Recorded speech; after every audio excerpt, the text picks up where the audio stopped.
इस वीडियो में हम पढ़ेंगे मैट्रिक्स के बारे में। मैट्रिक्स होता क्या है, ठीक है।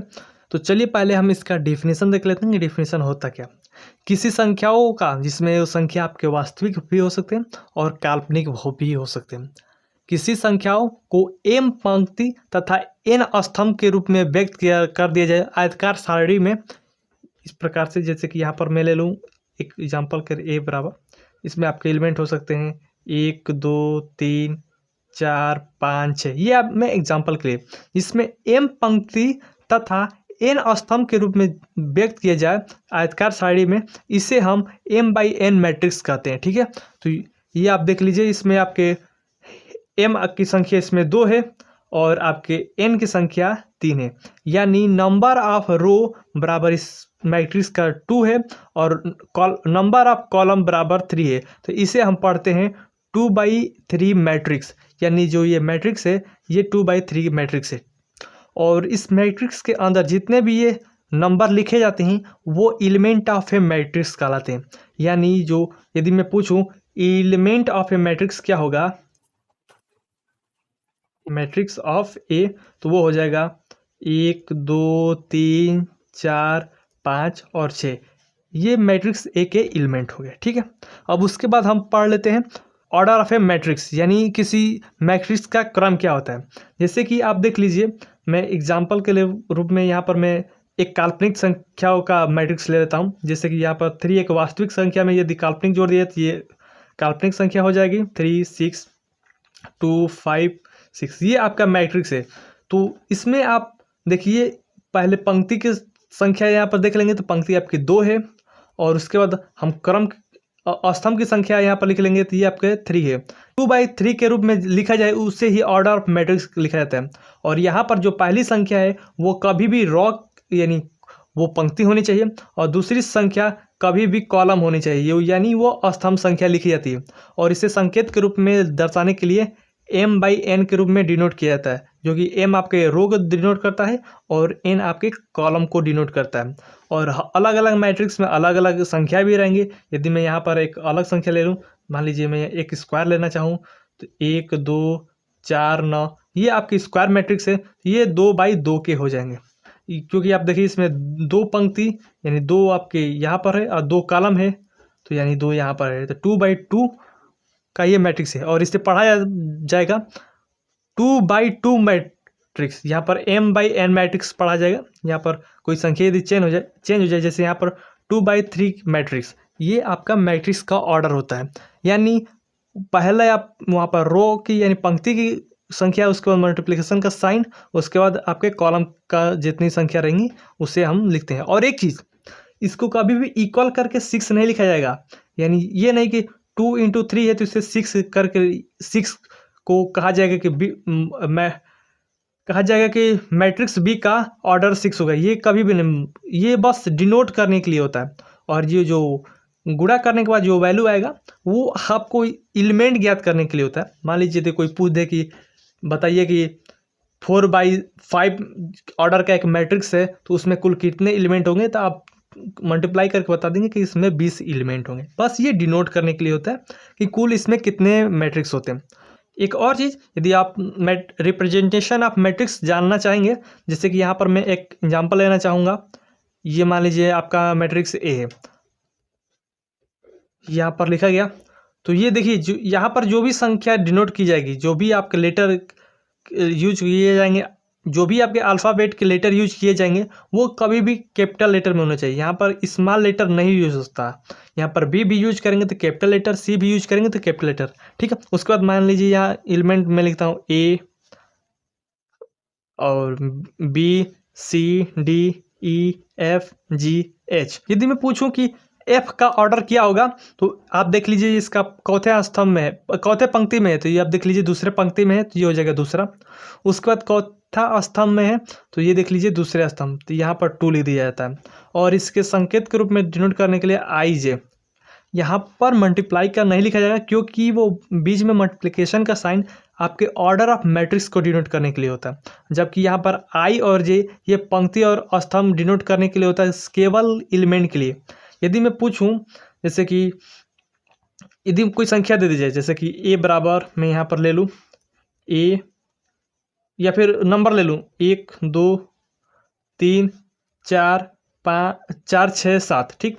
यदि मैं पूछूँ कि A13 निकालिए, तो अब A13 क्या होगा? देखिए पहला पंक्ति, तो पहला पंक्ति ये हो जाएगा, ठीक। उसके बाद तीसरा स्तंभ, तो ये आपकी एलिमेंट तीसरा हो जाएगा, तो ये बराबर 3। इस प्रकार के भी क्वेश्चन आते हैं 1 नंबर के लिए, वो चीज़ मैंने डिनोट कर दिया।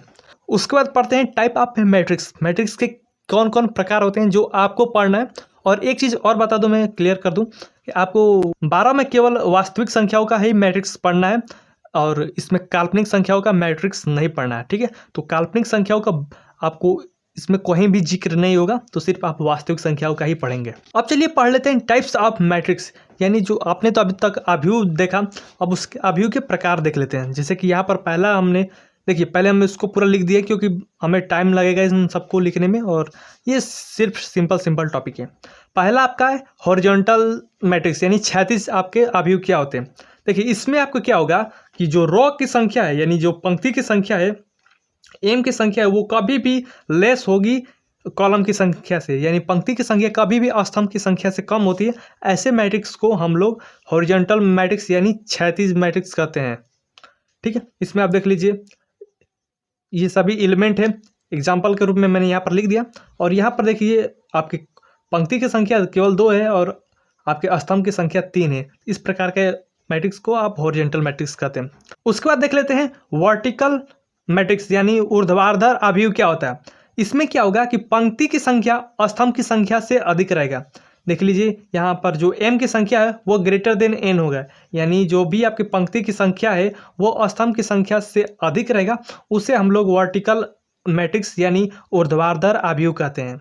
उसके बाद देख लेते हैं स्क्वायर मैट्रिक्स, यानी वर्ग अभिव्यक्ति। वर्ग अभिव्यक्ति में क्या होगा, इसमें पंक्ति और स्तंभ की संख्या बराबर होगी, यानी m बराबर होगा n, यानी इसमें जितने पंक्ति होंगी उतने ही स्तंभ होंगे। इसमें आपके 2 पंक्ति हैं और 2 स्तंभ है, उस प्रकार के अभिव्यक्ति को हम लोग वर्ग अभिव्यक्ति कहते हैं। उसके बाद देख लेते हैं रो मैट्रिक्स, यानी पंक्ति अभिव्यक्ति। इसमें पंक्ति अभिव्यक्ति में आपकी जो पंक्ति की संख्या है, यानी m की संख्या है, वो केवल 1 रहेगा और n की संख्या कुछ भी हो सकती है, ठीक है। तो m की संख्या आपकी 1 होगी, उसे हम लोग रो मैट्रिक्स कहते हैं, यानी पंक्ति अभिव्यक्ति। उसके बाद आता है आपका कॉलम मैट्रिक्स, यानी स्तंभ अभिव्यक्ति। इसमें आपके जो n की संख्या होगी, यानी स्तंभ की संख्या होगी, वो 1 होगी और आपके पंक्ति की संख्या कुछ भी हो सकती है। इस प्रकार के अभिव्यक्ति को हम लोग कॉलम मैट्रिक्स या स्तंभ अभिव्यक्ति कहते हैं। उसके बाद आता है हमारा जीरो और नल मैट्रिक्स, यानी शून्य अभिव्यक्ति। इसमें सभी के सभी एलिमेंट आपके शून्य रहेंगे, यानी सभी एलिमेंट का वैल्यू आपका 0 रहेगा। इस प्रकार के मैट्रिक्स को हम लोग जीरो मैट्रिक्स या नल मैट्रिक्स कहते हैं, ठीक। अगला है आपका यूनिट और आइडेंटिटी मैट्रिक्स, यानी इकाई अथवा तत्समक अभिव्यक्ति। यह एक स्क्वायर मैट्रिक्स का एक स्पेशल केस है, यानी स्क्वायर मैट्रिक्स के एक कंडीशन है जिसमें आपके देखे होंगे ये डायगोनल वैल्यू 1 रहेगा, यानी ये विकर्ण के वैल्यू का मान 1 रहेगा और बाकी सभी एलिमेंट आपके 0 रहेंगे। उस प्रकार के मैट्रिक्स को हम आइडेंटिटी मैट्रिक्स कहते हैं। और यहाँ पर देख लीजिए ये 2/2 ऑर्डर का यह मैट्रिक्स है, तो यहाँ पर आप 2/2 को यहाँ से केवल 2 से डिनोट कर देंगे और इस आइडेंटिटी मैट्रिक्स को I से डिनोट करते हैं, यानी ये आपका I इस पूरे आइडेंटिटी मैट्रिक्स को डिनोट करता है और 2 आप इस पूरे मैट्रिक्स का ऑर्डर डिनोट करता है, यानी ये स्क्वायर मैट्रिक्स है या क्यू मैट्रिक्स है, ये आपका डिनोट करता है, तो ये आपका स्क्वायर मैट्रिक्स है, ठीक है। उसके बाद यहाँ पर देख लीजिए इसमें ऑर्डर 3 है, तो ये आपका 3 यहाँ पर I3 लिख दिया गया और ये आइडेंटिटी मैट्रिक्स होने के लिए इसके डायगोनल वैल्यू 1 होना चाहिए, 1 1 देख लीजिए, और बाकी सभी एलिमेंट आपके 0 हो गए, उसे हम लोग आइडेंटिटी मैट्रिक्स या यूनिट मैट्रिक्स कहते हैं। उसके बाद अगला आता है आपका डायगोनल मैट्रिक्स। डायगोनल मैट्रिक्स में क्या होगा, इसके जो विकर्ण के वैल्यू जो विकर्ण के एलिमेंट है इन सभी का मान दिया रहेगा, यहाँ पर A है, 2 है और 4 है, और जितने भी बाकी सभी एलिमेंट है वो 0 रहेंगे, उसे हम डायगोनल मैट्रिक्स कहते हैं। इसमें एक और आप कंडीशन देख सकते हैं, जैसे कि ये स्केलर मैट्रिक्स। इसके बाद एक और अगला आता है स्केलर मैट्रिक्स। ये डायगोनल मैट्रिक्स का ही एक कंडीशन है जिसमें आपके जो डायगोनल के वैल्यू है वो सेम रहेंगे, ये डायगोनल के वैल्यू सेम है, तो ये आपका स्केलर मैट्रिक्स हो जाता है। देख लीजिए ये डायगोनल के वैल्यू सेम हो गए, तो ये आपका स्केलर मैट्रिक्स हो गया। इसका एक स्पेशल कंडीशन है, यानी आपकी जो स्केलर मैट्रिक्स होगा वो डायगोनल मैट्रिक्स होगा, और डायगोनल मैट्रिक्स में यदि आपके सभी एलिमेंट्स वैल्यू समान रहते हैं तो वो आपके स्केलर मैट्रिक्स के एक स्पेशल केस हो जाएगा। ठीक है, ये आप पूरा मैट्रिक्स को देख सकते हैं। उसके बाद दो और मैट्रिक्स है, एक है पहला अपर ट्रायंगुलर मैट्रिक्स और दूसरा है लोअर ट्रायंगुलर मैट्रिक्स। ये एक स्पेशल केस मान लीजिए आप स्क्वायर मैट्रिक्स के, इसमें आपके डायगोनल वैल्यू दिए रहेंगे। डायगोनल वैल्यू में आप कुछ भी रैंडम नंबर हो सकते हैं, 1 2 3 मैंने लिया। उस डायगोनल विकर्ण के वैल्यू के नीचे जितने भी एलिमेंट रहेंगे वो सभी यदि जीरो रहेंगे तो वो हो जाएगा अपर ट्रायंगुलर मैट्रिक्स, यानी ये ऊपर के त्रिभुज के रूप में मैट्रिक्स बना रहा है तो इसे अपर ट्रायंगुलर मैट्रिक्स कहेंगे। उसका दूसरा आता है लोअर ट्रायंगुलर मैट्रिक्स, यानी इस मेन वैल्यू के ऊपर डायगोनल वैल्यू के ऊपर सभी एलिमेंट जीरो रहेंगे तो ये आपका लोअर ट्रायंगुलर मैट्रिक्स बनेगा। और ये आप इसमें कोई भी आर्डर हो सकता है, बस स्क्वायर का मैट्रिक्स रहना चाहिए। ये इसके टाइप्स ऑफ मैट्रिक्स हो गए। उसके बाद हम पढ़ लेते हैं इक्वालिटी ऑफ ए मैट्रिक्स, यानी अवयवों का समानता। ठीक है, तो इसमें आपके दो अवयव रहेंगे और इन दोनों अवयव का ऑर्डर आपका समान होना चाहिए। जैसे कि यहाँ पर इसका ऑर्डर हो जाएगा 2/2 का, और ये पूरे ये सेकेंड वाला मैट्रिक्स है इसका भी ऑर्डर आपका हो जाएगा 2/2। तो आप देख लीजिए इन दोनों मैट्रिक्स का ऑर्डर आपका इक्वल है, ऑर्डर इक्वल है। ये आपका पहला कंडीशन हो गया। ठीक, उसके बाद अब दूसरा कंडीशन हो जाएगा। दूसरा कंडीशन ये कि इसके सभी एलिमेंट आपके इक्वल होने चाहिए, यानी ये एलिमेंट आपका ए आई जे, यदि मैट्रिक्स ए का है तो आपके एलिमेंट बी आई जे से इक्वल होना चाहिए। ठीक है, जैसे यहाँ पर देख लीजिए ये एलिमेंट 2 है और इसको भी 8/2 करेंगे तो ये भी 2 आएगा, यानी ये यहाँ का भी एलिमेंट और यहाँ का एलिमेंट सेम है। उसके बाद ये 4 है, इसे 2 × 2 करेंगे तो यहाँ भी आपका 4 आएगा। ये आपका 9 है तो ये आपका 3 × 3 करेंगे तो ये भी आपका 9 आ जाएगा। उसके बाद 8 है तो यहाँ पर 4 × 2 करने पर भी आपका 8 आएगा। अतः ये जो आपका दोनों मैट्रिक्स है ये दोनों मैट्रिक्स आपके समान है। उसके बाद आपका देख लेते हैं दूसरा मैट्रिक्स। ये दोनों मैट्रिक्स में आप पहले ऑर्डर देख लीजिए। इसका ऑर्डर आपका 3/3 का है और ये भी आपका मैट्रिक्स 3/3 का है। देखिए यहाँ पर एलिमेंट 3 3 है, 4 4 है, 2 2 है। यहाँ पर x है और यहाँ पर वैल्यू 1 दिया गया था, यानी आप इसको इक्वल मैट्रिक्स होने के लिए x बराबर यहाँ पर भी 1 होना चाहिए। यदि ये कंडीशन दे दिया जाए कि ये दोनों मैट्रिक्स आपके समान है तो आप x y और z का वैल्यू निकालेंगे तो ये आपका इस प्रकार से हो जाएगा, क्योंकि आप जानते हैं कि इक्वल मैट्रिक्स में इन दोनों का ऑर्डर समान होना चाहिए। ऑर्डर समान है और दोनों का जो एलिमेंट है वो समान होना चाहिए। तो ये सभी एलिमेंट समान है तो अतः जो यहाँ का भी वैल्यू रहेगा ये सेम रहेगा, इसलिए x बराबर 1 हो जाएगा। कंपेयर करने पर, तुलना करने पर ये लिख सकते हैं y बराबर आपका 0 हो जाएगा और z बराबर आपका 4 हो जाएगा। ये आपका इक्वालिटी ऑफ ए मैट्रिक्स से आपका वैल्यू प्राप्त हो जाएगा। ठीक, और यहाँ पर देख लीजिए इसका ऑर्डर हो जाएगा 2/2 का, लेकिन इसका ऑर्डर हो जाएगा 2/3 का। इसका ऑर्डर मैच नहीं कर रहा है, यहाँ पर 3 है और यहाँ पर 2 है, इसलिए आपका इक्वल मैट्रिक्स नहीं होगा। ठीक है, तो इससे आप क्लियरली समझ लीजिए इक्वालिटी ऑफ मैट्रिक्स क्या होता है, यानी दो अवयव आपके समान होंगे केवल दो कंडीशन में कि उनके ऑर्डर समान होने चाहिए और उसके सभी के सभी एलिमेंट आपके आपस में बराबर होने चाहिए। ठीक है, तो इस हिसाब से ये इक्वलिटी ऑफ ए मैट्रिक्स होता है। ठीक, उसके बाद पढ़ते हैं एडिशन ऑफ ए मैट्रिक्स, यानी दो अवयवों को जोड़ा जाए, यानी किस कंडीशन में उनको जोड़ा जाएगा और किन किन नियमों का पालन किया जाता है उसे पढ़ते हैं। अब चलिए देख लेते हैं दो मैट्रिक्सों को जोड़ने और दो मैट्रिक्सों को घटाने के लिए। देखिए इन दोनों के लिए बस यही चाहिए कि इन दोनों मैट्रिक्सों का ऑर्डर समान होना चाहिए। जैसे कि यहाँ पर मैट्रिक्स ए है, इसका ऑर्डर है 2/3 और यहाँ पर मैट्रिक्स बी है, इसका भी ऑर्डर 2/3, यानी ऑर्डर समान है तो इन दोनों का जोड़ सकते हैं। और जोड़ने के लिए क्या करना है, इनके सभी एलिमेंटों को जो इनके स्थान पर है इन सभी एलिमेंटों को आपस में जोड़ देंगे। जैसे कि इन दोनों ए प्लस बी करने पर आपका प्राप्त होगा 8 10 12 9 11 और ये 15। इन दोनों को जोड़ने पर ये आपका मैट्रिक्स प्राप्त होगा 2/3 का ही। ठीक, उसको सब्सट्रैक्शन में सिर्फ वही करना है, इनका ऑर्डर समान है और इनका भी ऑर्डर का समान है। तो a माइनस बी करने के लिए एलिमेंट ए से एलिमेंट बी में घटा देंगे। ठीक है, तो ये आपका प्राप्त होगा -6 4, उसका दिया आपका हो जाएगा 3 और ये आपका 7 और ये आपका 5। ये a माइनस बी करने पर ये आपको प्राप्त होगा। और यदि इसके उल्टा कर दिया जाए तो इसके बस सामने माइनस लग जाएगा। वही सिंपल सा फंडा है। जैसे कि मैं यहाँ पर दे दिया जाए बी माइनस ए, ठीक। तो अब इसी के सामने माइनस कर देंगे या फिर इसको छोड़ दीजिए डायरेक्ट यहाँ से देखिए। जैसे कि बी में से ए घटाना है तो 7 में से 1 जाएगा, यहाँ पर 6 हो जाएगा। उसके बाद 8 में से 2 जाएगा 6 हो जाएगा। 4 में से 8 जाएगा -4। उसके बाद ये 3, ये आपका -3 हो जाएगा। 3 में से 6 जाएगा ना -3। यहाँ पर -7 और यहाँ पर -5, ये आपका हो जाएगा। यहाँ पर देख लीजिए सिर्फ माइनस से इन सभी में मल्टीप्लाई कर दिए थे तो वैल्यू सेम होता। बस इसमें ये देखना है कि इसके ऑर्डर समान होने चाहिए। दोनों एलिमेंट ले रहे हैं इसका ऑर्डर समान है। उसके बाद इन सभी का एलिमेंट सेम एलिमेंट को, जैसे कि यहाँ पर ए आई जे और इसके बी आई जे, इन दोनों एलिमेंटों को आपस में जोड़ देंगे। या फिर इन दोनों को यदि घटाने के लिए रहेगा तो ए आई जे माइनस बी आई जे, और यदि ए माइनस बी रहेगा तो, नहीं तो इसके बाद इनका भी क्रम चेंज कर देंगे, बी माइनस ए रहेगा तो। सिर्फ सिंपल से ये भी फंडा है, ठीक। उसके बाद हम देख लेते हैं इसके प्रॉपर्टी के लिए, जैसे कि प्रॉपर्टी या फिर मैट्रिक्स एडिशन। इस प्रॉपर्टी को हम पढ़ लेते हैं। पहला है कम्यूटेटिव लॉ यानी क्रम विनिमय नियम। इसमें यदि a प्लस बी कर दिया जाए तो जो उसका वैल्यू प्राप्त होगा वही सेम वैल्यू b प्लस ए कर दिया जाए तो होगा। यानी इसके क्रम में चेंज करने पर, जोड़ने पर इसके वैल्यू में कोई चेंज नहीं आएगा। बस यही देखना है कि ए और बी का ऑर्डर समान होना चाहिए, यानी उसका योग के नियम का पालन करना चाहिए, ठीक। उसके बाद एसोसिएट लॉ यानी साहचर्य नियम।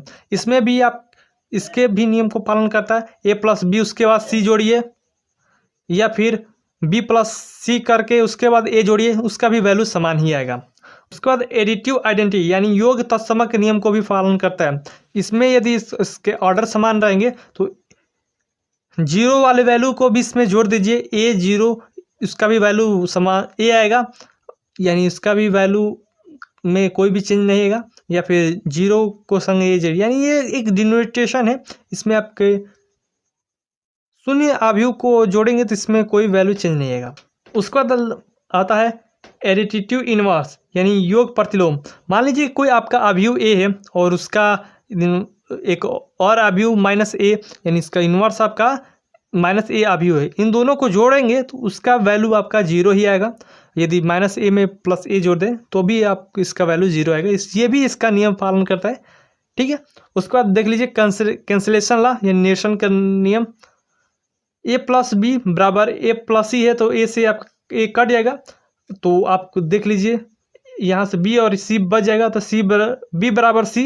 ये आपका लेफ्ट कैंसिलेशन लॉ है, यानी लेफ्ट वाली संख्या समान थी, ये कट गई तो आपका जो बी बराबर सी हो जाएगा, ठीक। उसके बाद बी प्लस ए और यहाँ पर सी प्लस ए, यानी ये दोनों वैल्यू आपके समान है, दोनों अवयव समान है, तो इसको आप कैंसिल करा देंगे तो बी बराबर सी हो जाएगा। और ये आपका राइट वाली अवयव कैंसिल हुआ तो ये राइट कैंसिलेशन लॉ है, ठीक।